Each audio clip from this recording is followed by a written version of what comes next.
Welcome back student, my self के मिश्रा।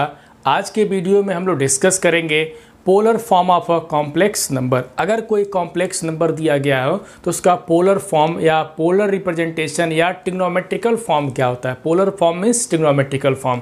तो चलिए आइए इस पर हम लोग डिस्कस करते हैं और एक खूबसूरत सा रिजल्ट देखते हैं। तो क्या है यहाँ पे polar form of a complex number. Polar form को हम बताए थे कि इसको ट्रिग्नोमेट्रिकल फॉर्म भी बोलते हैं। पोलर फॉर्म और ट्रिग्नोमेट्रिकल फॉर्म। तो क्या होता है किसी भी कॉम्प्लेक्स नंबर को अगर हम ट्रिग्नोमेट्रिकल फॉर्म या पोलर फॉर्म में कैसे रिप्रेजेंट करते हैं, आइए इस पे हम लोग डिस्कस करते हैं। तो ध्यान देंगे यहाँ पे एक प्लेन यहाँ पे बनाते मीन्स कॉम्प्लेक्स प्लेन की बातें बोलते हैं। यहाँ पे समझेंगे, देखें X axis, Y axis and origin. तो एक्स एक्सिस हमारा कौन सी एक्सिस होती है, इसके पहले वाले वीडियो में लोग डिस्कस किए थे। रियल एक्सिस कहलाता है। क्या कहलाता है? Real axis. ठीक है। एंड वाई एक्सिस का नाम क्या हो जाता है यहाँ पे? इमेजिनरी एक्सिस नाम हो जाता है। याद आ रहा होगा क्या नाम हो जाता है यहाँ पे? Imaginary axis. इसको बोलते हैं हम लोग इमेजिनरी एक्सिस। अब देखें यहाँ पे क्या है कि कोई भी कॉम्प्लेक्स क्वांटिटी हम ले लें तो किसी भी कॉम्प्लेक्स क्वांटिटी को हम किससे रिप्रेजेंट करते हैं? पॉइंट से रिप्रेजेंट करते हैं। तो मान लें कि यह पॉइंट इस आर्गेंट प्लेन में यहाँ पे है। ठीक है, ये पॉइंट यहाँ पे है पी जेड। ठीक है, पी जेड हमारा क्या है? पॉइंट है। अब जाहिर सी बात है कि हम बता चुके हैं कि यह पॉइंट जिस प्लेन में रिप्रेजेंट करते हैं उसका नाम क्या देते हैं हम? आर्गेंट प्लेन या कॉम्प्लेक्स प्लेन या गॉसियन प्लेन नाम देते हैं। ठीक है। तो अब करना क्या है, एक पॉइंट है जिसका कोऑर्डिनेट कितना है? यहाँ पे एक्स गामा वाई है। अब यहाँ से ध्यान देंगे, इस पॉइंट P से x axis means real axis पे क्या करेंगे? परपेंडिकुलर ड्रा कर देंगे। ठीक है, परपेंडिकुलर ड्रा कर दिए। ठीक है। और इस पॉइंट P को किससे ज्वाइन कर देंगे? ओरिजिन से मीन्स पोल से हम ज्वाइन कर देंगे। ठीक है, यहाँ पे पोल से ज्वाइन कर दिए।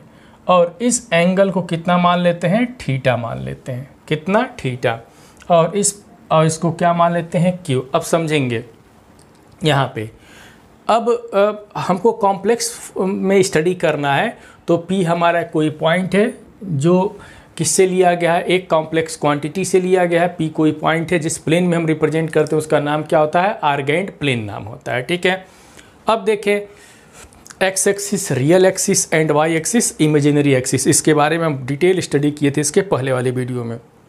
इसका नाम रियल एक्सिस ही क्यों पड़ता है, इसका नाम वाई यहाँ पे इमेजिनरी एक्सिस क्यों पड़ता है, सारी बातें हम लोग डिस्कस कर लिए हैं। ठीक है।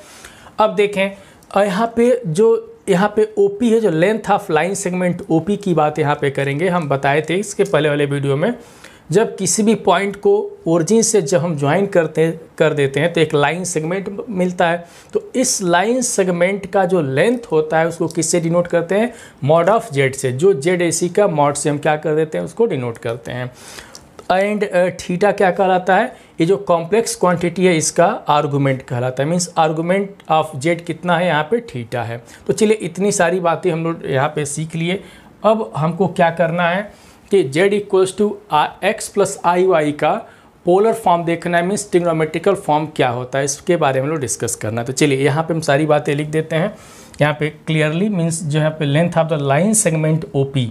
तो यहाँ से OP क्या है? Length of the line segment OP। तो OP इक्वल टू किसके इक्वल होता है? मॉड जेड के। सपोज कर लें कि ये किसके इक्वल है? R से, स्मॉल r के इक्वल है। एंड यहाँ पे एंड एंगल देखेंगे, एंगल कौन सा देख लें? POQ। एंगल POQ कह दें तो POQ। ठीक है, इसको क्या मान लेते हैं? POQ means theta. ये क्या है? आर्गूमेंट ऑफ जेड है। इसको क्या बोलेंगे? Argument of Z. अब देखें यहाँ पे, इसके बाद हम डिस्कस करने चल रहे हैं कि अगर इस ट्रेंगल की बात करें, राइट एंगल ट्रेंगल की बात अगर हम कर लेते हैं तो इस पॉइंट P के रिस्पेक्ट में देखें, इस पॉइंट P के रिस्पेक्ट में यह कितना हो जाएगा? x और ये कितना हो जाएगा? y। क्योंकि पॉइंट P का जो कोऑर्डिनेट है कितना? x कामा y है। ठीक है। अब समझेंगे यहाँ से क्या करना है, समझेंगे यहाँ पे। अगर हम यहाँ से इन अ ट्रेंगल समझेंगे यहाँ पे, इन अ ट्रायंगल POQ, अगर यहाँ पे हम cos थीटा की बात कर लेते हैं, किसकी बात कर लेते हैं, कॉस थीटा की। तो देखें ये तो मॉड जेड हो गया, OP means mod Z means इसको क्या मान लिए, R मान लिए, तो कितना हो जाएगा x/r हो जाएगा। इसको कितना लिखेंगे x/r, ठीक है, कितना x/r, या यहीं से हम x अगर कैलकुलेट करना चाहें तो x इक्वल टू कितना हो जाएगा r cos थीटा, ठीक है। एंड साइन थीटा कितना हो जाएगा समझेंगे, अगर साइन थीटा लिखना होगा तो y/r हो जाएगा यहाँ से, तो y/r, तो implies y equal to r sine theta, ठीक है। दोनों को स्क्वायर करके ऐड कर देते हैं, ये मान लेते हैं फर्स्ट और ये मान लेते हैं सेकेंड, दोनों को स्क्वायर करके हमको क्या करना है, ऐड करना है। तो अगर स्क्वायर करके ऐड कर ले तो देखें बहुत ही खूबसूरत सा एक रिजल्ट मिलेगा, स्क्वायरिंग एंड एडिंग, यहाँ पे समझेंगे, यहाँ पे स्क्वायरिंग एंड एडिंग, तो हमको क्या मिलेगा देखेंगे। तो स्क्वायरिंग एंड एडिंग की बात कर दें तो x square plus Y square equal to are square, क्योंकि cos square theta plus sine square theta equal to कितना होता है, हो जाता है 1 हो जाता है। चलिए हम लिख देते हैं यहाँ पे, तो यहाँ से X square plus Y square equal to are square हो जाएगा। एंड अगर हम आर की बात कर ले तो अंडर रूट कितना हो जाएगा, X square plus Y square, और इसी आर को क्या बोलते हैं, यहाँ पे मॉड जेड बोलते हैं, ठीक है। तो mod Z equals to under root कितना हो गया, एक्स स्क्वायर प्लस, समझेंगे, X square plus Y square, ठीक है। ये तो हम आर की बातें किए कि R equal to like this, इस तरीके से भी बातें कर सकते हैं या ऐसे भी देख सकते हैं।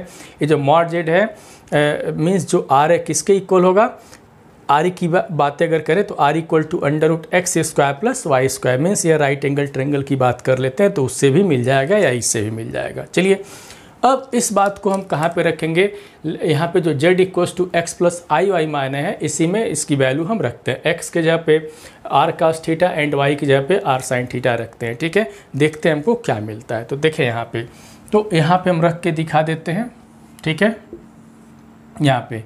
तो therefore z equals to x के जगह पे क्या रखेंगे हम लोग, r cos थीटा, यहाँ पे देखेंगे r cos theta, and y की जगह पे क्या रखेंगे, r sin थीटा, तो i into r sin theta, तो यहाँ से r हम कॉमन ले लें तो कितना हो जाएगा, cos theta plus i sin theta, इसको हम z बोल दिए। तो यही देख सकते हैं, यही क्या हो जाएगा, इसका पोलर फॉर्म हो जाएगा, ठीक है।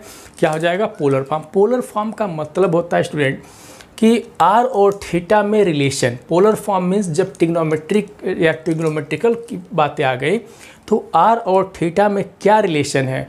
जब हायर क्लास में जाएंगे तो जब भी पोलर कोऑर्डिनेट की बात करेंगे ना, जब कॉम्प्लेक्स नंबर वहाँ पे भी पढ़ेंगे, कॉम्प्लेक्स वेरिएबल की बुक ही है कॉम्प्लेक्स एनालिसिस, तो जब वहाँ पे बातें करेंगे, जब कोई कहे कि पोलर कोऑर्डिनेट लेना है तो पोलर कोऑर्डिनेट का मतलब होता है r कामा थीटा, पोलर कोऑर्डिनेट। अभी इस पे हम बता देते हैं थोड़ा सा, पहले इस पे अपनी बातों को यहाँ पहले हम बताते हैं, ठीक है। इसके बारे में थोड़ा सा बता देते हैं कि क्या इसको आगे भी पढ़ना है।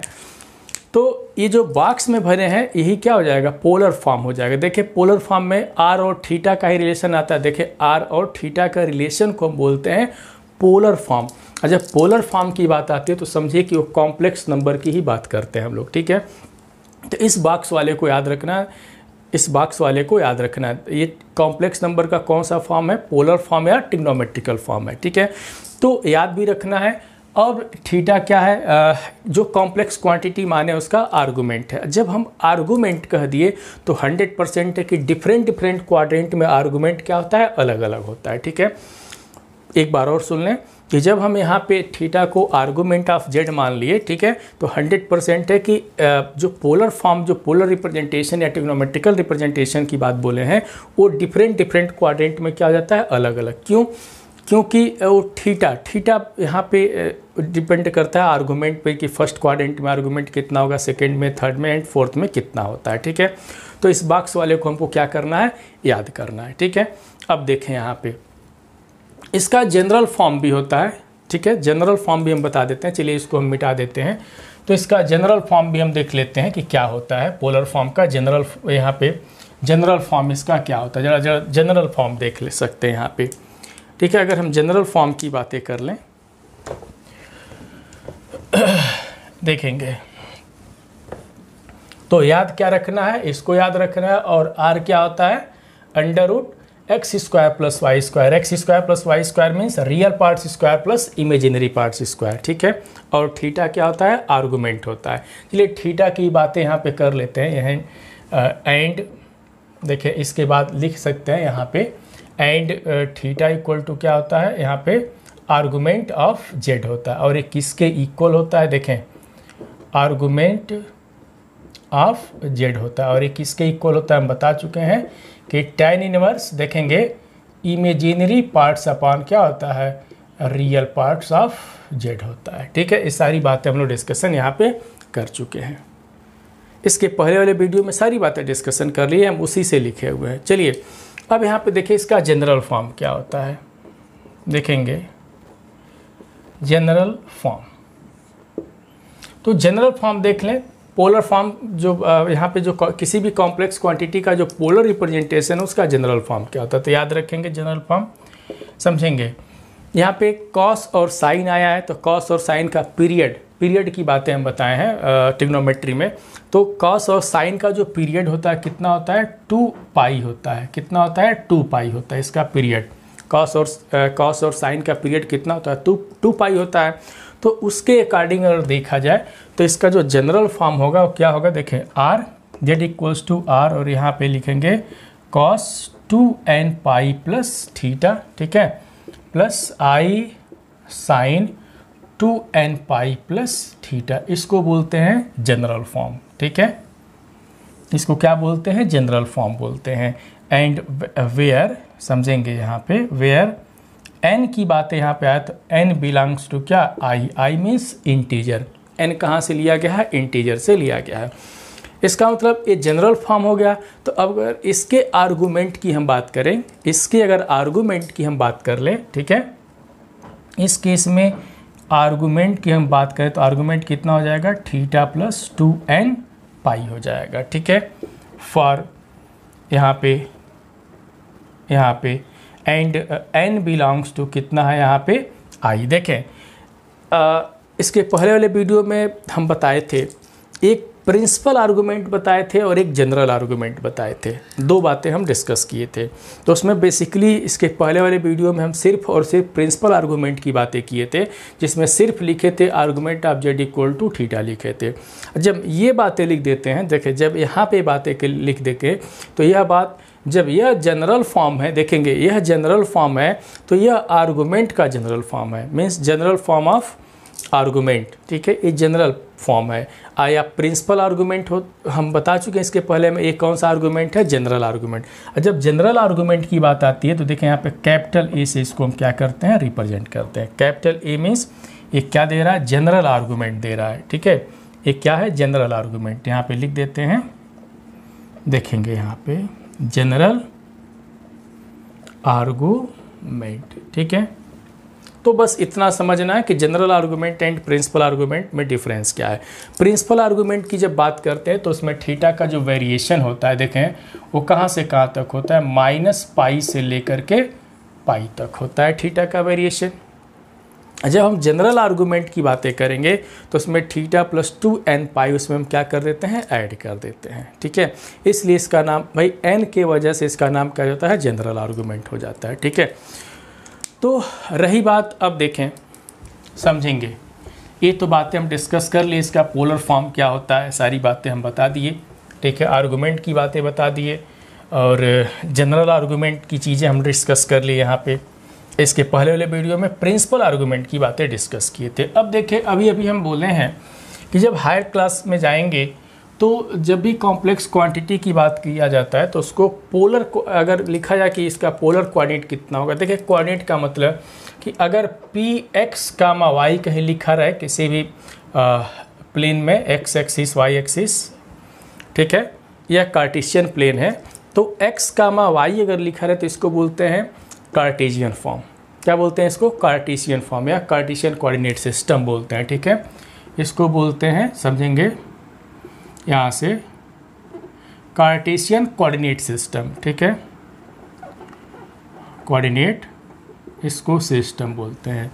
तो पहचान है कि P अगर एक्स वाई के साथ रहेगा, P का कोऑर्डिनेट अगर एक्स वाई लिखा रहे तो उसको बोलते हैं कोऑर्डिनेट कार्टेशियन कोऑर्डिनेट सिस्टम। लेकिन अगर हम पोलर की बातें किए तो पोलर फॉर्म में सभी लोगों ने क्या देखा कि z equals to R cos theta plus I sine theta. तो इसमें दो चीज़ आए, एक r आया, दूसरा क्या आ गया, थीटा आ गया। तो अगर यह कोऑर्डिनेट कहीं लिखा जाए पी आर कामा थीटा, तो इस कोऑर्डिनेट का नाम होता है पोलर कोऑर्डिनेट सिस्टम। यहाँ पे क्या नाम हो जाता है, यहाँ पे पोलर कोऑर्डिनेट हो जाता है।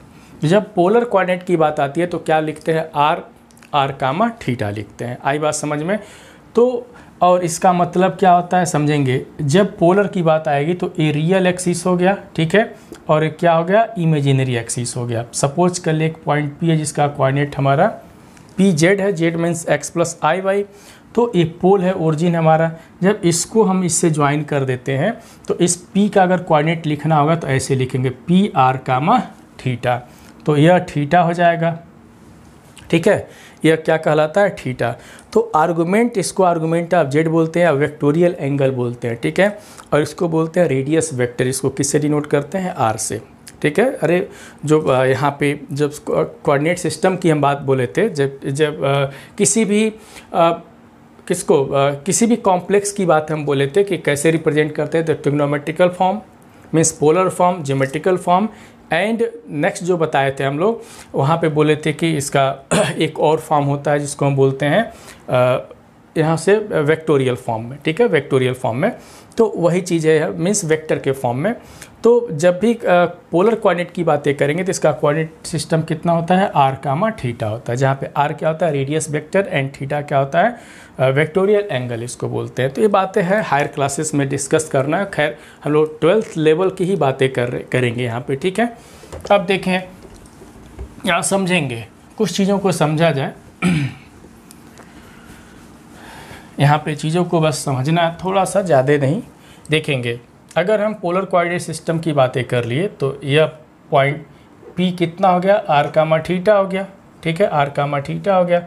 अगर हम एक राउंड घुमा करके फिर यहाँ पे आ जाते हैं, यहाँ पे तो ये कितना हो जाएगा इसका, R comma 2 pi plus theta हो जाएगा, है ना, R comma 2 pi plus theta हो जाएगा। इसी तरीके से घुमाते जाएं, ठीक है, ऐसे हमको मिलता जाएगा, ठीक है। तो यही इसीलिए इसका जो आर्गूमेंट होता है, समझेंगे, जो आर्गूमेंट होता है, आर्गूमेंट को दो कैटेगरी में बांटा जाता है, एक प्रिंसिपल आर्गूमेंट है, जनरल आर्गूमेंट। जब प्रिंसिपल आर्गूमेंट की बातें करते हैं तो -पाई से पाई तक का इसका वेरिएशन लेते हैं, ठीक है, इसमें सोल्यूशन यूनिक मिलते हैं। लेकिन जब जनरल आर्गूमेंट की बातें अगर हम लोग करते हैं तो उसको कैपिटल से डिनोट करते हैं ARGZ, और ये कितना होता है 2n पाई, ठीक है, थीटा प्लस 2n पाई हो जाता है। 2n पाई इसमें ऐड करते हैं इसको बैलेंस करने के लिए, ठीक है। अब देखें ये, अब समझेंगे, ये तो पोलर फॉर्म की बातें कर लिए, उससे जुड़ी हुई बातें हम लोग डिस्कस कर लिए। अब देखें इसका एक आइलेरियन फॉर्म भी बता देते हैं कि इसका एक Eulerian form of a complex number क्या होता है। इसको नोट में समझेंगे, ठीक है, नोट में, ठीक है। खैर ये तो आगे पढ़ना है, ठीक है, अभी तो बस एक मन में आया तो हम कहें कि बता देते हैं, ठीक है। आइलेरियन फॉर्म ऑफ जेड, किसी भी कॉम्प्लेक्स नंबर का आइलेरियन फॉर्म क्या होता है। आइलेरियन फॉर्म मीन्स जो मैथमेटिशियन जो आइलर्स ने आई का कॉन्सेप्ट दिया था उसी से आइलेरियन फॉर्म बना है। देखिए आइलेरियन फॉर्म का मतलब होता है, यहाँ पे समझेंगे, ई पावर आई थीटा को, ई पावर आई थीटा का मतलब होता है cos थीटा प्लस आई साइन थीटा होता है। E power i theta equal to cos theta plus I sine theta होता है, ठीक है। इसका मतलब z इक्वल्स टू क्या होगा पोलर फॉर्म में कि cos थीटा प्लस आई साइन थीटा सभी लोग जानते हो। तो यहाँ से z equal to cos theta plus I sine theta की जगह पे कितना रखेंगे, ई पावर आई थीटा। तो इसको बोलते हैं Eulerian form of a complex number. क्या चीज़, Eulerian form of a complex number, ठीक है। ये हमारा कौन सा फॉर्म होता है, ठीक है, Eulerians form of complex number means z. तो ये सब जानना चाहिए, छोटी छोटी बातें हैं, लेकिन ये सारी बातें हम लोग हायर एजुकेशन में डिस्कस करेंगे। इस पर बहुत ज़्यादा सोचने की ज़रूरत हमको नहीं है कि जो मन में आता है तो हम कहते हैं चलो भाई बता दें, कुछ पहले से जानते रहेंगे। तो हायर क्लासेस में जाएंगे तो ये कम से कम जब भी कोई टीचर बताएंगे तो इतना तो ज़रूर रहेगा कि हाँ ये सुने थे, है ना, ये सुने थे कि ये होता है कुछ, ठीक है। और इससे बहुत सारे रिजल्ट्स आते हैं, रिजल्ट्स की बातें हम लोग डिस्कस नहीं करेंगे, ठीक है। चलिए अब हम लोग डिस्कस करने चल रहे हैं यहाँ पे प्रॉपर्टीज ऑफ आर्गूमेंट, ठीक है। प्रॉपर्टीज ऑफ आर्गूमेंट की बातें यहाँ पे हम लोग डिस्कस करेंगे, क्योंकि इस वीडियो में सिर्फ हमको दो चीज़ देखना है, polar form and properties of argument और इससे रिलेटेड क्वेश्चंस, ठीक है। नेक्स्ट हमको देखना है, समझेंगे यहाँ पे प्रॉपर्टीज ऑफ आर्गूमेंट, बहुत इंपॉर्टेंट चीज़ है। प्रॉपर्टीज ऑफ आर्गूमेंट, आर्गूमेंट की प्रॉपर्टी क्या होती है। तो चलिए फर्स्ट प्रॉपर्टी की बात करते हैं यहाँ पे, argument of Z1 into Z2, principal argument की हम बातें कर रहे हैं। तो एक किसके इक्वल होता है, बस इतना हम इसको लिखने से पहले बता दें, जो लॉग की प्रॉपर्टी अगर है ना उसी तरीके से भी होता है।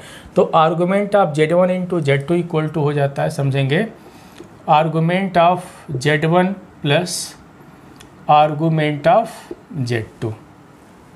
सेकेंड प्रॉपर्टी अगर प्रूफ भी करना चाहें तो अभी हम एक आध करके दिखा देते हैं, ठीक है, जैसे चाहे इच्छा, हम बिल्कुल वहाँ पे अगर मन है, अगर जानने की ये कहाँ से है तो वो भी हम बता देते हैं ना, एक किसी को प्रूफ कर देंगे। नेक्स्ट होता है argument of Z1 upon Z2, तो ये हो जाता है argument of Z1 minus argument of Z2। लग रहा हो कि हम लॉग की प्रॉपर्टी पढ़ रहे हैं। थर्ड यहाँ पे हो जाता है argument of Z1 power, argument of Z power n, तो ये हो जाता है n आर्गूमेंट Z हो जाता है। नेक्स्ट समझेंगे argument of Z1 bar, means conjugate की बातें कर लिए, तो ये इक्वल हो जाता है माइनस आर्गूमेंट ऑफ Z हो जाता है, ठीक है। नेक्स्ट हम डिस्कस कर रहे हैं कि argument of Z1, argument of Z upon Z बार, समझेंगे, argument of Z upon Z बार, अगर इसके आर्गूमेंट की बात करेंगे तो ये हो जाता है 2 टाइम्स आर्गूमेंट ऑफ Z हो जाता है। कितना हो जाता है, 2 टाइम्स आर्गूमेंट ऑफ Z हो जाता है। तो ये जो बेसिक प्रॉपर्टी लिखे हैं, इस प्रॉपर्टी को याद रखना हो, जैसे लग रहा होगा लॉग की प्रॉपर्टी है। तो ये प्रिंसिपल देखें, ये प्रिंसिपल आर्गूमेंट हो गया। अगर इसमें जनरल आर्गूमेंट की अगर बातें करेंगे तो कुछ करना नहीं है, कुछ भी नहीं करना है, इसी में बस 2n पाई ऐड करते जाना है। 2n पाई, इसमें भी प्लस 2n पाई, इसमें भी प्लस 2n पाई, इसमें भी प्लस 2n पाई, इसमें भी प्लस 2n पाई ऐड करते जाना है। तो खैर हमको इतना जानना है कि ये जो प्रिंसिपल आर्गूमेंट की प्रॉपर्टी होती है, ठीक है। अब मन में एक उत्सुकता होगी कि एक कैसे आया, कहाँ से आया, किस तरीके से आया। तो चलिए एक हम प्रूफ बताते हैं, बहुत ही सिंपल तरीके से हम इसको हम प्रूफ करेंगे। जैसे मान लें अगर फर्स्ट को प्रूफ करना है तो कैसे करेंगे, चलिए फर्स्ट वाले को हम कर देते हैं। तो देखें यहाँ पे 2 कॉम्प्लेक्स क्वांटिटी है, तो मान लेते हैं कि लेट Z1 इक्वल टू, समझेंगे, R1 यहाँ पे cos θ1 प्लस I sin θ1, ठीक है। एंड सेकेंड को मान लेते हैं Z2 equal to R2 cos θ2 plus I sin θ2, ठीक है। अब हम दोनों का मल्टीप्लाई कर देते हैं, Z1 इंटू Z2 पहले कैलकुलेट करेंगे, Z1 इंटू Z2, तो क्या इतना हो जाएगा R1 इंटू R2, इधर कितना लिखेंगे cos θ1 प्लस I sin θ1, इधर cos θ2 प्लस I sin θ2। जब इन दोनों का मल्टीप्लिकेशन करेंगे सभी लोग, ठीक है, जब इसको मल्टीप्लाई करने चलेंगे तो बहुत ही खूबसूरत सा रिजल्ट आता है। वो क्या आ जाता है, देखेंगे, cos θ1 plus θ2 plus I sin θ1 plus θ2। जरा मल्टीप्लाई करके सभी लोग देख सकते हैं। अब दिखा भी दे तो cos θ1 का cos θ2 में, तो cos θ1 cos θ2 एक हम यहाँ पे रफली करके दिखा दे रहे हैं कि cos θ1 इंटू cos θ2। और जब इसका साइन में साइन का करेंगे तो i में i का तो i स्क्वायर हो जाएगा, तो i स्क्वायर मीन्स -1, तो यहाँ पे क्या लिखेंगे, तो sin θ1 इंटू sin θ2। अब देखेंगे अगर एक को a मान ले, एक को b मान लें, तो cos a cos b minus sin a sin b, तो किसका फार्मूला था, cos a प्लस b का। तो इस पूरे के जगह पे हम लिख सकते हैं cos a plus b means cos θ1 plus θ2 लिख सकते हैं। इसी तरीके से आइए तो इसका इसमें किए, इसका इसमें किए। इसी तरीके से जब इसका साइन वाले में करेंगे, तो आई कितना हो जाएगा, cos θ1 इंटू साइन θ2। देखिए cos θ1 इंटू साइन θ2 प्लस जब इसका इसमें करेंगे तो आई हम कॉमन ले चुके हैं, तो यहाँ पे क्या मिलेगा, तो साइन θ1 इंटू कॉस θ2।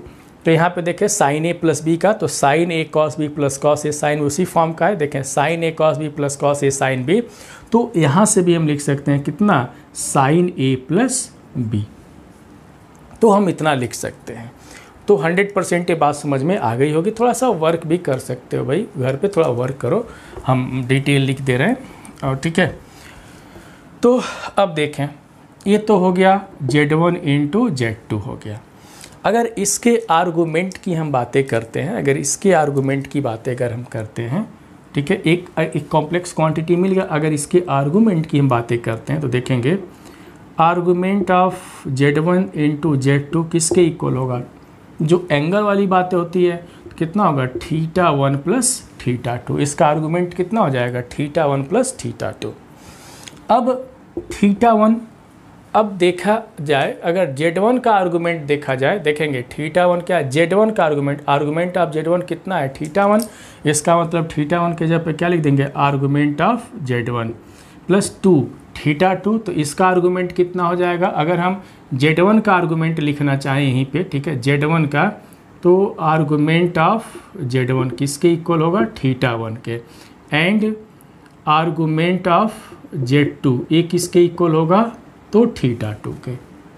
तो एक कितना हो जाएगा, तो आर्गूमेंट ऑफ θ2 का Z2, ठीक है। तो यहाँ से हम लोगों ने देखा कि argument of Z1 Z2 equal to क्या मिल गया, argument of Z1 plus argument of Z2। तो बहुत सिंपल तरीके से इस बात को हम लोग प्रूफ भी कर दिए हैं। इसी तरीके से इसमें से कोई भी हम प्रूफ कर सकते हैं, और बहुत ही खूबसूरत सा कंडीशन यहाँ पे हम लोगों ने देखा, ठीक है। इसी तरीके से अगर इसको जनरलाइज कर दिया जाए, बहुत सारे आर्गूमेंट, बहुत सारे कॉम्प्लेक्स का अगर मल्टीप्लिकेशन ले लिया जाए, तो इसी तरीके से हम सबका आर्गूमेंट हमको मिल जाएगा। ऐसा नहीं कि सिर्फ 2 के लिए यही है, ठीक है। तो ये बात 100% समझ में आ गई होगी, ठीक है। चलिए, तो एक कॉम्प्लेक्स यहाँ पे प्रॉपर्टीज ऑफ आर्गूमेंट था, ठीक है। 2 को लेकर के देखें, अगर इसमें 3 का प्रोडक्ट हो, जितने का प्रोडक्ट हो सबको सम के फॉर्म में हम लिख देते हैं। अब कई यहाँ पे आता होगा कि इसको याद कैसे करें, तो बस हम बहुत ज़्यादा कुछ तो नहीं कहेंगे, बस इतना ही कहेंगे कि जो लॉग की बातें हैं ना, जो लॉग में सभी लोगों ने सीखा, जो लॉग की प्रॉपर्टी है, जो कुछ प्रॉपर्टी से मिलता जुलता है, उसी तरीके से इसको भी याद कर लें, ठीक है। तो प्रोडक्ट को सम के फॉर्म में, कोसेंट को माइनस के फॉर्म में, सब्ट्रैक्शन के फॉर्म में, पावर को देखें, पावर है तो पहले इनसे क्या कर दिया गया, मल्टीप्लाई कर दिया गया है जो पावर है। बार है तो बार मीन्स यहाँ पे माइनस लगा दिया गया, और ये देख ही रहे हैं, ठीक है। और एक का हम प्रूफ भी बता दिए यहाँ पे। चलिए, अब हम कुछ क्वेश्चन सॉल्व करके देखते हैं यहाँ पे कि कोई भी कॉम्प्लेक्स क्वांटिटी दिया गया तो उसको पोलर फॉर्म में कैसे हम लिखेंगे, ठीक है। चलिए एक आध क्वेश्चन हम लोग डिस्कस करते हैं। तो बहुत ही खूबसूरत सा है ये वीडियो आज का, बस अंत तक बने रहें, मज़ा लेते रहें, ठीक है। समझेंगे, एक एक चीज़ को हम यहाँ पे डिस्कस करने चल रहे हैं। चलिए, मेरे पास कुछ क्वेश्चन तो लिखा हुआ है, उससे हम लोग डिस्कशन करते हैं, ठीक है।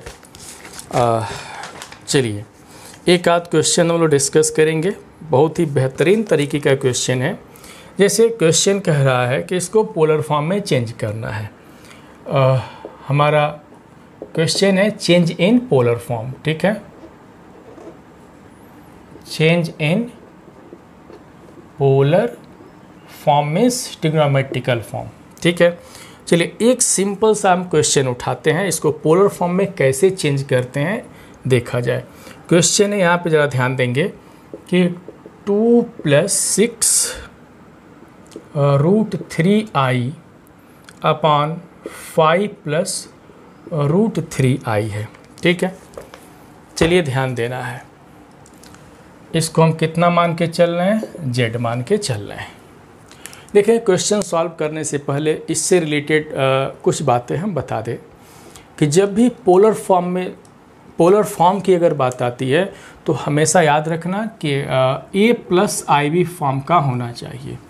जब तक हम A+IV फॉर्म में नहीं लिख सकते तब तक हम पोलर फॉर्म में चेंज नहीं कर सकते, ठीक है। उसके बाद जब पोलर फॉर्म में चेंज करना हो तो वहाँ पे आर्गुमेंट पे विशेष ध्यान देंगे कि वो कहाँ पे जा रहा है, किस तरीके से जा रहा है, ठीक है। जैसे यहाँ पे अगर हम लिख दें, देखेंगे, ध्यान देंगे, कोई भी कॉम्प्लेक्स क्वांटिटी है, अगर फर्स्ट में आएगा तो आर्गुमेंट कितना होगा, सेकेंड में आएगा तो आर्गुमेंट कितना होगा, थर्ड में, फर्स्ट में आएगा तो हम बताए थे कि अल्फ़ा, थीटा इक्वल टू क्या लिखते हैं, अल्फ़ा लिखते हैं। सेकेंड में आएगा तो पाई माइनस अल्फ़ा, थर्ड में आएगा तो minus pi plus alpha, and fourth में आएगा तो माइनस अल्फ़ा। ये होता है, ये आर्गुमेंट होता है जो भी आएगा। तो इसी तरीके से एक का इसकी पहचान क्या है कि प्लस प्लस फॉर्म में होना चाहिए, इसकी पहचान माइनस प्लस के फॉर्म में होना चाहिए, इसकी पहचान माइनस माइनस के फॉर्म में होना चाहिए, इसकी पहचान प्लस माइनस के फॉर्म में होना चाहिए। कौन? जो कॉम्प्लेक्स नंबर से जो पॉइंट की हम बात करते हैं, जो भी पॉइंट आएगा, ठीक है। तो अगर इसका आर्गुमेंट लिखेंगे तो क्या होगा, इसका आर्गुमेंट लिखेंगे तो क्या होगा। अगर इसका आर्गुमेंट अगर हम लिख दें, जो भी लिखेंगे, तो z equals to R cos alpha plus क्या लिखते हैं हम लोग, आई साइन अल्फ़ा। इस तरीके से अगर इसकी बात आ गई तो z इक्वल्स टू आर, यहाँ पे cos pi minus alpha plus आई साइन कितना लिखेंगे यहाँ पे, पाई माइनस अल्फ़ा, ठीक है। अगर इसके आर्गुमेंट की बात अगर कर देते हैं तो यहाँ पे z इक्वल्स टू आर, यहाँ पे क्या लिख देंगे, cos alpha minus pi plus I sine alpha minus pi, like this. इस तरीके से यहाँ पे अगर हम लिखना चाहेंगे तो z इक्वल्स टू कितना लिखेंगे, z equals to R cos कितना माइनस अल्फ़ा, देखेंगे इसको सॉल्व करके नहीं लिख रहे हैं, plus I sine minus alpha, like this. इस तरीके से हम लोग लिखेंगे, ठीक है। चलिए अब इस पे हम बातें करते हैं। तो इससे जुड़ी बातें क्या सभी लोगों ने सीखा कि सबसे तो पहले चेंज इन A+IV फॉर्म, सबसे पहले इसको A+IV फॉर्म में हमको चेंज करना पड़ेगा। जब तक A+IV फॉर्म में नहीं होगा तब तक हम कुछ नहीं कर सकते यहाँ पे। तो चलिए A+IV फॉर्म कैसे करेंगे, तो इसके कॉन्जुगेट से मल्टीप्लाई, तो 5 माइनस कितना है, √3i अपान 5 माइनस √3i। चलिए मल्टीप्लाई किया जाए, देखते हैं हमको क्या मिलता है। देखेंगे 2 का 5 में तो 5 2 जा 10, अब 2 का इसमें भी करेंगे तो -2√3i, ठीक है। फिर इसका इसमें करेंगे तो देखेंगे ये 30 हो जाएगा, 30√3, देखें, और i भी साथ साथ है, 5 से इसमें मल्टीप्लाई किए तो इसका इसमें भी करेंगे तो माइनस, समझेंगे i इंटू i कितना हो जाएगा, i स्क्वायर हो जाएगा। और देखेंगे √3 में √3 का 3 तो 6 में तो 18 हो जाएगा, 18i स्क्वायर हो गया, ठीक है। बात समझ में आ गया होगा, 18i स्क्वायर हो गया, ठीक है, 18i स्क्वायर। ये कैसे आया जरा देख लेंगे। अरे √3 का √3 में 3 और 6 तो 6 3 जा 18, i में i का तो i स्क्वायर हो गया। अब इन दोनों में तो बहुत ज़्यादा सोचने की बात नहीं है, 25 + 3 हो जाएगा, real parts square plus imaginary parts square, ठीक है। अब यहाँ पे इसको सॉल्व करते हैं, i स्क्वायर की वैल्यू -1 होता है तो वो प्लस हो जाएगा, तो 10 + 18, ठीक है। तो 10 + 18, और इसको जरा देखा जाए कि यह कितना हो रहा है, देखेंगे इसमें से इसको माइनस कर दें तो 28√3i हो जाएगा, ठीक है। और ये कितना हो जाएगा, 28 हो जाएगा, समझें। अब देखें ये भी 28 + 28√3i अपान कितना, 28 से इसको कैंसिल कर दिया तो 1 + √3i। देखें ये हमारा जो भी कॉम्प्लेक्स क्वांटिटी है A+IB के फॉर्म में हो चुका है, स्टैंडर्ड फॉर्म इसको बोलते हैं, means A+IB form means standard form. जब ये स्टैंडर्ड फॉर्म हो गया तो इससे रिलेटेड तो पॉइंट कौन सा होगा, देखेंगे अगर इसकी पॉइंट की बात कर लें तो कितना हो गया, 1, हो गया। देखिए एकदम कभी भी गलत नहीं हो सकता है, पॉइंट हमारा 1, हो गया। दोनों प्लस प्लस के साथ है तो 100% है कि फर्स्ट क्वाड्रेंट में चला जाएगा। जब फर्स्ट क्वाड्रेंट में चला जाए तो इसके आर्गुमेंट की हम बातें करेंगे, ठीक है। तो आर्गुमेंट कितना होगा, यहाँ पे A R G of Z means क्या चुना, थीटा या अल्फ़ा, जो भी आर्गूमेंट है वो कितना हो जाएगा समझेंगे। तो क्या लिखते हैं यहाँ पे, सबको पता है कि tan इनवर्स कितना, इमेजिनरी पार्ट्स, तो imaginary parts √3 upon real parts तो 1 है। तो यहाँ से क्या मिल जाएगा, यहाँ से अल्फ़ा इक्वल टू देखेंगे, यहाँ से मिल जाएगा tan इनवर्स √3 हमको मिल गया, tan इनवर्स √3। तो कितने डिग्री की वैल्यू, वो भी फर्स्ट क्वाड्रेंट में है तो पॉजिटिव वैल्यू ही है, फर्स्ट क्वाड्रेंट में मीन्स एक्यूट एंगल है, तो कितने डिग्री की वैल्यू, तो ये हो जाएगा 60, 60 मीन्स होता है π/3। तो यहाँ पे आर्गूमेंट ऑफ जेड, इस कॉम्प्लेक्स क्वांटिटी का आर्गूमेंट हम कितना निकाले, π/3 निकाले, ठीक है। तो अब क्या करना है, एंड दूसरा क्या फॉर्म करना है, आर फॉर्म करना है, आर, ठीक है। एंड आर मीन्स क्या होता है, मॉड जेड, ये कितना होता है, अंडर रूट क्या लिखेंगे, real parts square plus imaginary parts square. इसी तरीके से हमको क्या करना है, सोचना है, कभी भी कोई गलती नहीं होगा, 100% गारंटी। तो रियल पार्ट्स कितना है, देखें 1 है, और इमेजिनरी पार्ट्स कितना है, √3 है। तो 1 स्क्वायर देखेंगे, 1 स्क्वायर प्लस √3 स्क्वायर, तो कितना हो जाएगा 1 + 3, तो √4 मीन्स कितना हो गया 2, आर की वैल्यू 2 होगा, ठीक है। जब आर की वैल्यू 2 हो गया तो अब हम पोलर फॉर्म में इसको चेंज कर सकते हो। Therefore Z equals to polar form क्या होता है, आर ब्रैकेट में cos थीटा प्लस आई साइन थीटा, ठीक है। तो थीटा क्या होता है, आर्गूमेंट होता है। तो ये जो थीटा हम लोग कैलकुलेट किए हुए, थीटा किसका काम कर रहा है, अल्फ़ा का। तो यहाँ से Z equals to R, R का मतलब 2, एंड यहाँ पे थीटा की जगह पे कितना रख देंगे, π/3। तो π/3 cos π/3 प्लस आई साइन π/3, ये इसका पोलर फॉर्म हो गया, ठीक है। तो ये अल्फ़ा जो हो रहा है वही किसके इक्वल चल रहा है, थीटा के इक्वल चल रहा है, ठीक है। फर्स्ट क्वाड्रेंट में अल्फ़ा इक्वल टू थीटा, तो इसका पोलर फॉर्म हो गया। तो यहाँ पे सभी लोगों ने क्या सीखा, बस एक ही चीज़ सीखने को मिला होगा यहाँ पे, कि जब भी पोलर फॉर्म में किसी भी कॉम्प्लेक्स क्वांटिटी को चेंज करना, तो देखें कि वह अपने स्टैंडर्ड फॉर्म में है कि नहीं। Standard form means a+iv form में है कि नहीं। अगर a+iv फॉर्म में है तो वहाँ से सबसे पहले आर्गूमेंट देख लें, फिर r मीन्स यहाँ पे मॉड जेड निकाल लें, और फिर बाकी का कैलकुलेशन सभी लोग कर सकते हैं, कहीं से कोई दिक्कत नहीं होगा। चलिए एक क्वेश्चन हम और डिस्कस कर लेते हैं। यहाँ पे एक और क्वेश्चन देख लेते हैं, क्या कह रहा है कि चेंज इन पोलर फॉर्म। तो पोलर फॉर्म में इसको चेंज करना है, कैसे करेंगे, तो सबसे पहला काम इसको स्टैंडर्ड फॉर्म में करना है। स्टैंडर्ड फॉर्म मीन्स होता है a+iv फॉर्म, ठीक है। तो a+iv फॉर्म में कैसे करेंगे जरा देखेंगे। तो क्या करना है, -16 से हमको मतलब नहीं है, इसके डिनोमिनेटर से मतलब है। तो क्या लिखेंगे, z इक्वल्स टू -16 इंटू क्या लिख देंगे यहाँ पे 1 लाइक दिस, इस तरीके से इसके कॉन्जुगेट से। तो 1 - i√3 हो जाएगा, यहाँ पे कितना है 1 प्लस लाइक दिस, इस तरीके से है ना। तो अब क्या करना है, तो -16 1 - i√3, और ये जानते हैं कितना होगा, तो 1 + 3 हो जाएगा।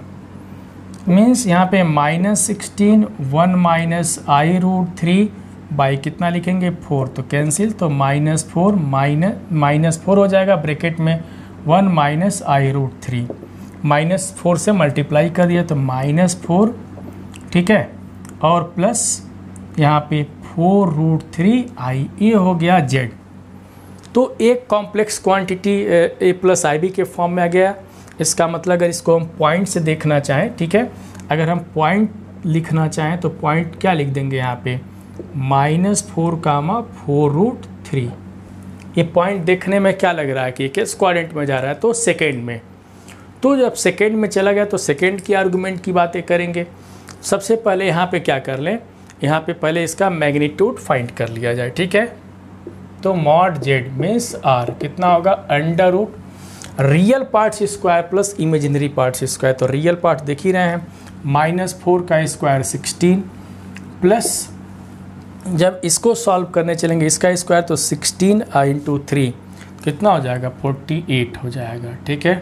ये कितना आ जाएगा, देखें 8 और 6 8 6 14, ठीक है। और ये कितना हो जाएगा 4 और 1 5 और 1 6, देख सकते हैं। तो ये हो गया 8 हो जाएगा। तो यहाँ पे हम लोगों ने देखा कि R की वैल्यू कितना आ गया, 8 आ गया। 100% श्योर कि R की वैल्यू कितना आएगा, यहाँ पे 8 आएगा, ठीक है। अब क्या करेंगे, बहुत सिंपल सा कॉन्सेप्ट हम बता रहे हैं। ये तो R कैलकुलेट कर लिए। अब इसके बाद हम इसके आर्गूमेंट पे जाएंगे, ठीक है। तो आर्गूमेंट की बातें करेंगे। अल्फ़ा अगर हम एक्यूट एंगल मान लेते हैं, क्या मान लें, अगर अल्फ़ा को एक्यूट एंगल मान लेते हैं तो कितना, तो let alpha be the acute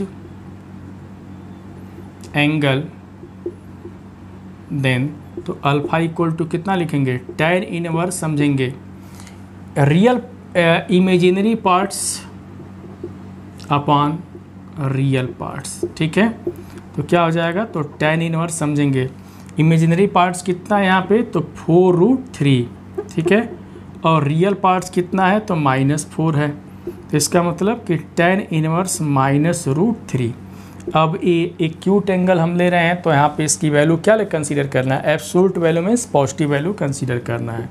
means alpha equal to tan inverse √3। तो कितने डिग्री की वैल्यू √3 होता है, तो 60 डिग्री, tan 60 डिग्री है। tan 60 का मतलब यहाँ पे 60 को कितना लिख सकते हैं, तो π/3। तो अल्फ़ा इक्वल टू हम लोगों ने देखा कि ये π/3 हो गया, ठीक है। 60 डिग्री का मतलब कितना, π/3।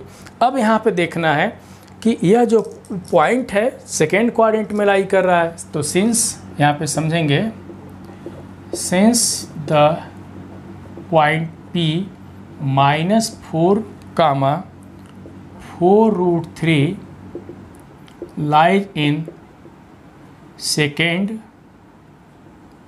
क्वाड्रेंट, देन यहाँ से argument z means theta equal to कितना हो जाता है, π-α। कितना होगा, π-α।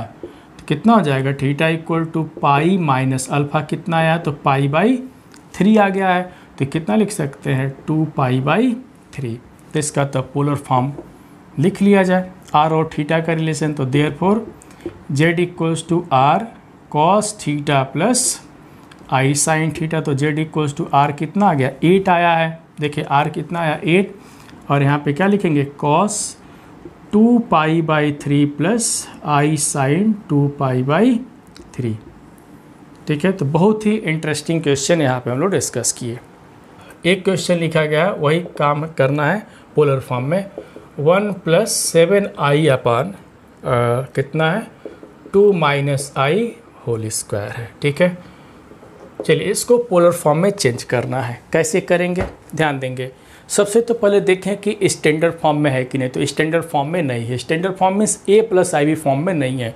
सबसे पहला काम a + iv फॉर्म में चेंज करना। कैसे करेंगे, अभी तो कॉन्जुगेट भी नहीं ले सकते क्योंकि ये होल स्क्वायर के फॉर्म में है। तो सबसे पहले इसी को सॉल्व किया जाए। तो कितना लिखेंगे, 1 + 7i अपान, अब इसको सबसे पहले तोड़ दिया जाए। कौन सा formula, a - ib whole square equal to a² - b² - 2ab, या ऐसे लिख सकते हैं i × 2ab। इस फार्मूले का हम लोग यूज कर दें। कितना हो जाएगा, 2 का स्क्वायर 4 - 1, ठीक है। Real parts square minus imaginary parts, तो देखेंगे 2 का स्क्वायर 4, इमेजिनरी पार्ट्स 1 है, तो लाइक दिस माइनस देखेंगे 2 × 2 = 4i, अरे 2ab। तो बाकी तो समझाने की ज़रूरत है नहीं कैसे आ गया, ठीक है। तो ये कितना आ गया यहाँ पे, 4 - 1 - 4i हो गया, ठीक है, 4i। तो अब कितना हो जाएगा, तो 1 + 7i अपान कितना, 3 - 4i।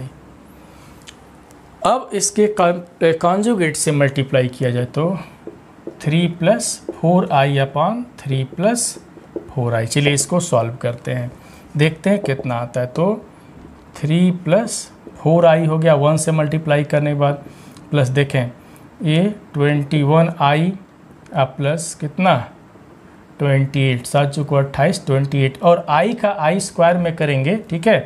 तो ये i² हो जाएगा। अब समझेंगे बाई ये दोनों का, तो 3 × 3 = 9 + 16, ठीक है। अब कितना होगा जरा देखें, आई स्क्वायर की वैल्यू -1 होता है तो 3 - 28। जब इसको सॉल्व करेंगे देखेंगे, जब इसको सॉल्व करेंगे 4i लिखा गया है तो 4i + 21i तो ये हो जाएगा 25i और बाई कितना हो जाएगा 25 हो गया।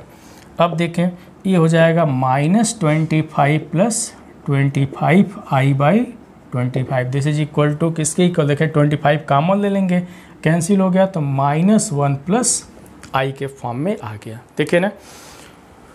अब देखें -1 + i के फॉर्म में आ गया, इसका मतलब क्या हमको देखने को मिला कि z = -1 + i के फॉर्म का आने का मतलब क्या, अगर इसको हम पॉइंट से कॉम्प्लेक्स प्लेन में रिप्रेजेंट करें तो पॉइंट कौन सा होगा, -1, -1 होगा, -1, -1 हो जाएगा। इसके मैग्नीट्यूड मीन्स मॉड z की अगर हम बात कर लेते हैं, इसको हम क्या बोलेंगे, r बोलेंगे, तो कितना हो जाएगा √-1² + 1² real parts square plus imaginary parts square. तो यहाँ से देखने को मिला कि ये √2 मिला। अब इसके आर्गूमेंट की बातें करेंगे, ठीक है। तो यहाँ पे आर्गूमेंट की बातें करेंगे तो कैसे करेंगे देखेंगे। सबसे पहले यहाँ पे एक्यूट एंगल निकाला जाए, देखें ये सेकेंड क्वाड्रेंट में चला गया तो ध्यान देंगे एक्यूट एंगल पहले निकाल लिया जाए, ठीक है। सबसे पहले एक्यूट एंगल के फॉर्म में मान लेते हैं कि इसका थीटा अल्फ़ा कौन सा है, एक्यूट एंगल है, ठीक है। मान के चलते हैं कि अल्फ़ा कौन सा एंगल है, एक्यूट एंगल है। तो लेट अल्फ़ा बी द, ठीक है, एक्यूट एंगल, देन तो अल्फ़ा इक्वल टू कितना हो जाएगा, तो tan इनवर्स कितना समझेंगे, इमेजिनरी पार्ट्स अपान क्या लिखते हैं, रियल पार्ट्स मॉड में, जैसे भी करें तो tan इनवर्स समझेंगे, इमेजिनरी पार्ट्स कितना है 1, रियल पार्ट्स कितना है -1, तो यहाँ पे आ गया tan इनवर्स 1, देखें ना। जब हम एक्यूट की बातें कर लेना तो इसकी पॉजिटिव वैल्यू कंसीडर करेंगे। अब यहाँ से कितने डिग्री पे होगा ये, तो π/4 पे, ये तो अल्फ़ा की बातें कर लिए। लेकिन यह पॉइंट किस क्वाड्रेंट में है, सेकेंड क्वाड्रेंट में है, तो देखेंगे पूरा यहाँ पे समझेंगे, since the point P -1, lies in second quadrant, then argument of z, तब इस केस में आर्गूमेंट कितना हम बताए थे, तो पाई माइनस अल्फ़ा बताए हैं, तो then argument of z = pi minus alpha.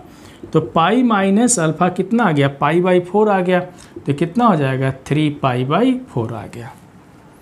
तब इसका पोलर फॉर्म कितना हो जाएगा, तो देयरफॉर z = r, यहाँ पे क्या लिखेंगे, cos θ + i sin θ, या z = r की जगह पे कितना लिख देंगे, तो √2, और cos θ की जगह पे तो 3π/4 + i sin कितना हो जाएगा 3π/4।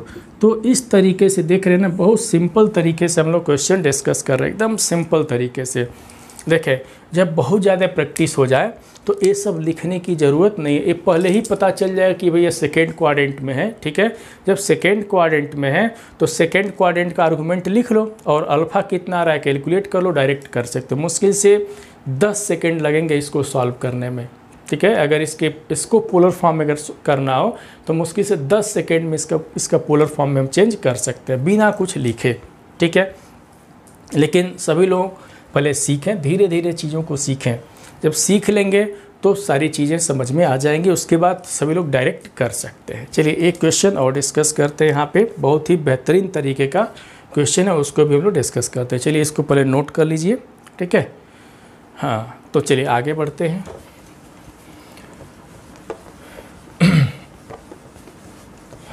देखें एक क्वेश्चन और हम लोग डिस्कस कर लेते हैं, बहुत ही खूबसूरत सा क्वेश्चन है।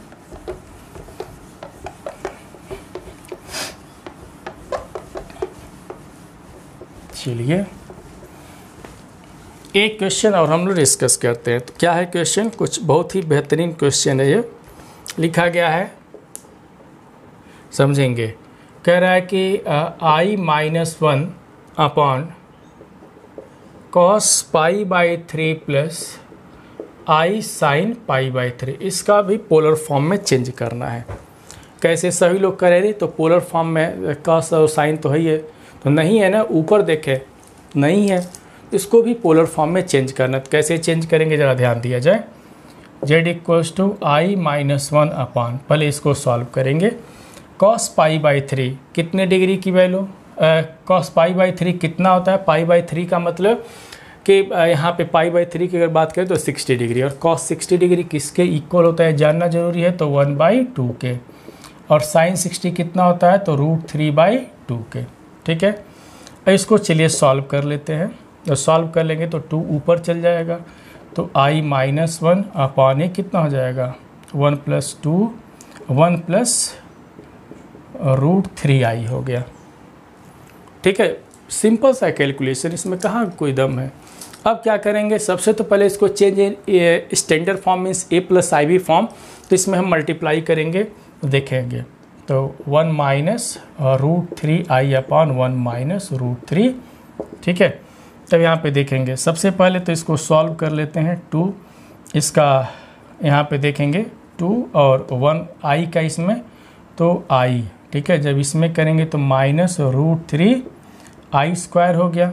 ठीक है, इसके बाद 1 का, तो -1 अब माइनस इंटू माइनस प्लस, तो √3i हो गया। ठीक है, अपान इन दोनों का आपस में तो 1 + 3।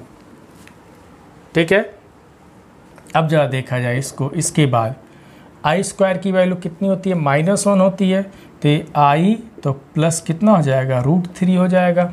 ठीक है, a -1 है, i प्लस कितना है, √3i अपान ए कितना लिख देंगे, 4 लिख देंगे, तो 2 से कैंसिल हो जाएगा।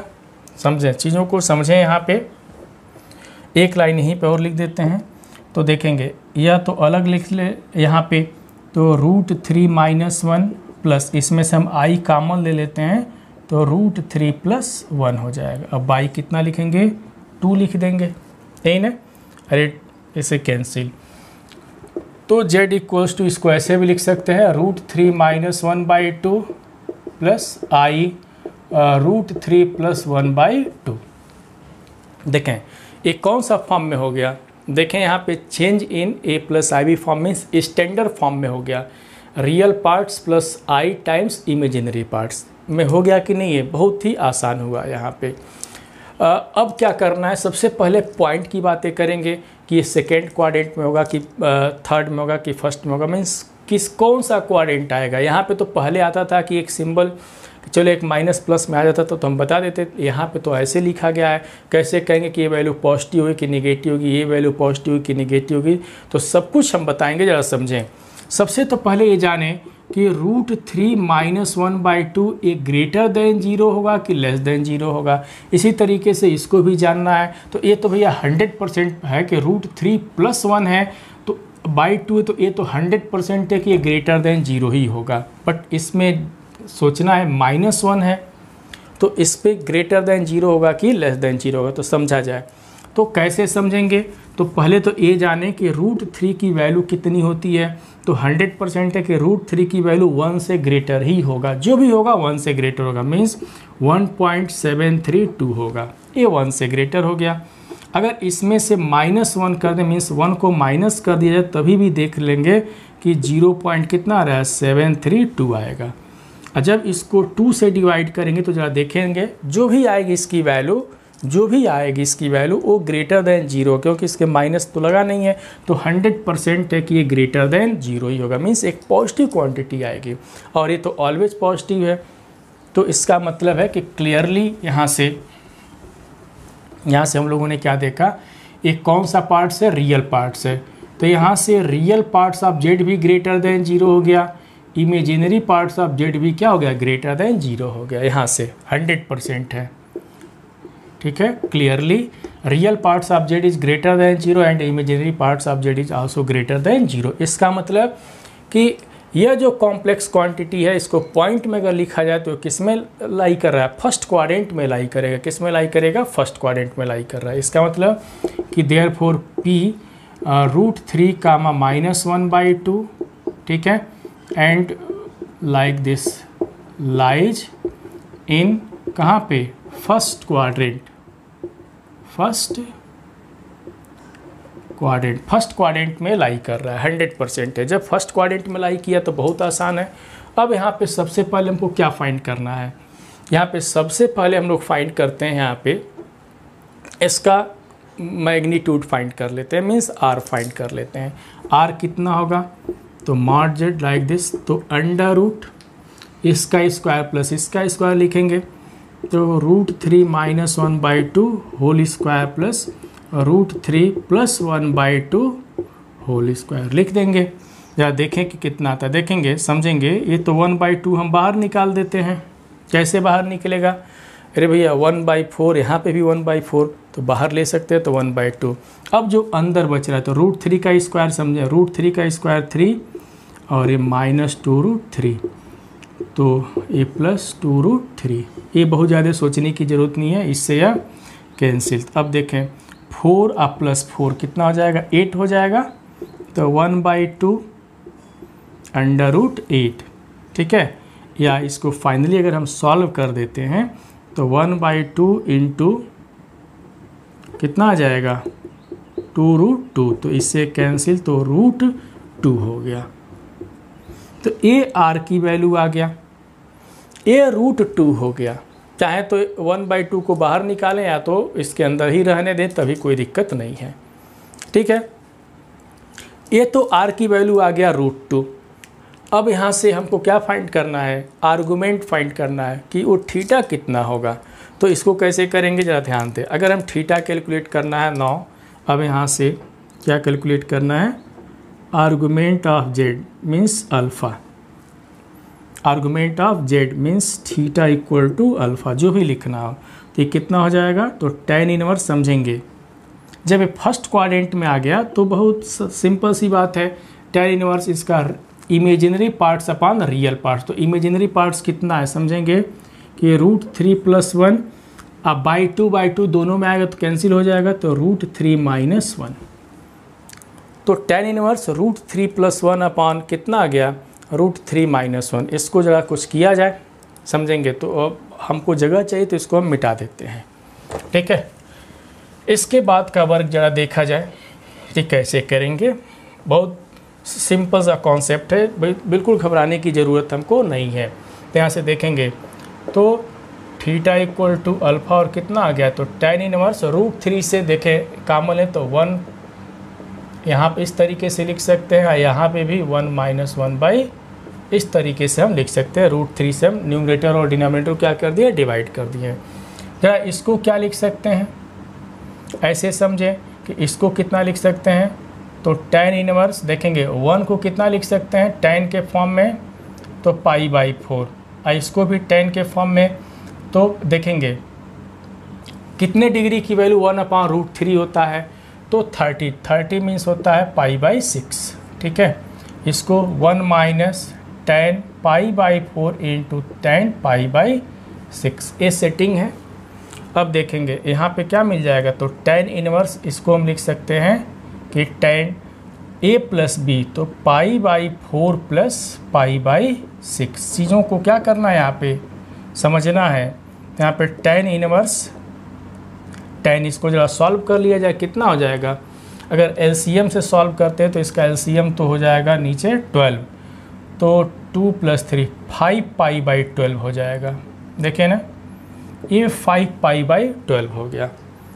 तो ये अल्फ़ा लेके चल रहे हैं, तो यहाँ से अल्फ़ा इक्वल टू देखिए tan इनवर्स ऑफ tan है, तो इसका मतलब tan inverse of tan cancel, तो कितना हो जाएगा, 5π/12 हो जाएगा। तो यहाँ से आर्गुमेंट तो हम फाइंड कर लिए। जब आर्गुमेंट फाइंड कर लिए तो अब पोलर फॉर्म में लिखने में कोई हमको दिक्कत नहीं है। तो चलिए लिख लिया जाए।